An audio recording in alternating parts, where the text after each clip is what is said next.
ঘরকে এলোমেলো করতে এক জায়গার জিনিস আর এক জায়গায় নিতে সবসময়ের জন্যই আমার ভালো লাগে, নতুন নতুন লুক দিতে। হ্যালো ভিউয়ার্স, আসসালামু আলাইকুম। চলে আসলাম আলাদা ছোটি ভিডিও নিয়ে। আশা করি আজকে ভিডিও ভালো লাগবে। বেশ কিছুদিন যাবত ওভেনটা কিনে খুব ঝামেলার মধ্যে ছিলাম ডাইনিংয়ের উপর ওভেনটা রাখার ফলে।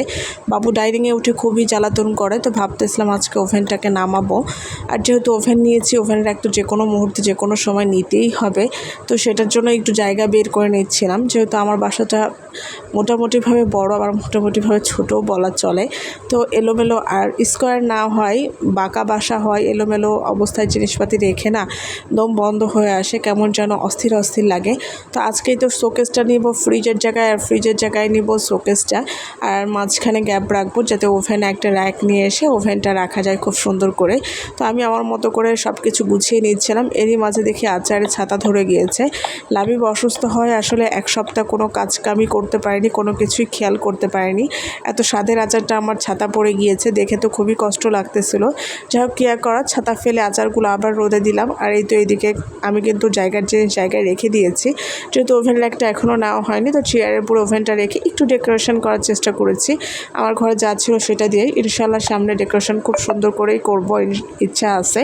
যেহেতু এখন ওভেন র্যাকটা নিইনি, ওভেন র্যাক নেওয়ার পরে ওটা সেভাবে গুছাবো, বাকিটা আল্লাহ ভরসা। তো এই তো এখানে সব কিছু রেডি করে ডাইনিংটা সুন্দর করে মুছে তারপরে তো চেয়ার কাভারগুলো দিয়ে দিচ্ছিলাম।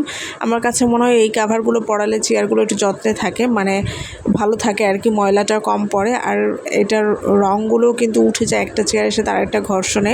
যেহেতু রেডিমেড ফার্নিচার খুব একটা ভালো পড়েনি, ইচ্ছা আছে ভবিষ্যতে ডাইনিংটাও চেঞ্জ করার, তো যে কয়দিন চালানো যায় আর কি। তো এইখানে এক এক করে সবগুলো আমি কাভার পরিয়ে নিচ্ছিলাম আর কি, সবগুলো ধোয়া ছিল। তবে ছোটো কাভারগুলোর থেকে মনে হয় লং কাভারগুলো আমার কাছে ভালো লাগে।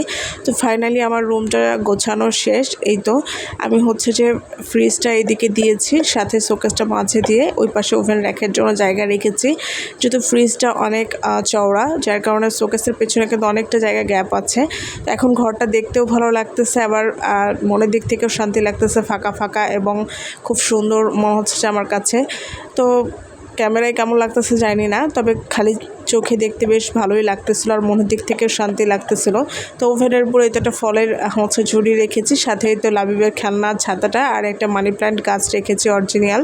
তারপরে সব কিছু গোছগাছ করে চলে আসি দুপুরে রান্নার জন্য। এখানে পেঁপে ভর্তা দিয়ে ভাত বসিয়ে নিয়েছিলাম, ভাবছিলাম যে পেঁপে ভর্তা দিয়ে ডিম ভাজি দিয়ে ভাতটা খেয়ে ফেলবো। অনেক দিন পর এরকম সাধারণ খাবার খাচ্ছি, তো অনেক সময় সাধারণ খাবারের মধ্যে অসাধারণ কিছু তৃপ্তি থাকে বা হচ্ছে যে আনন্দ থাকে। তো এই তো ভাত বসিয়ে চলে আসি ঘরে, ঘরটা গোছানোর জন্য। তা বিছানার কথা গোছানোর সাথে সাথেই দেখা যায় আমার ছেলে এলোমেলো করে ফেলে, সে কিন্তু এখন নিচে। আর এই তো বিছানাটাও গোছানো শেষ।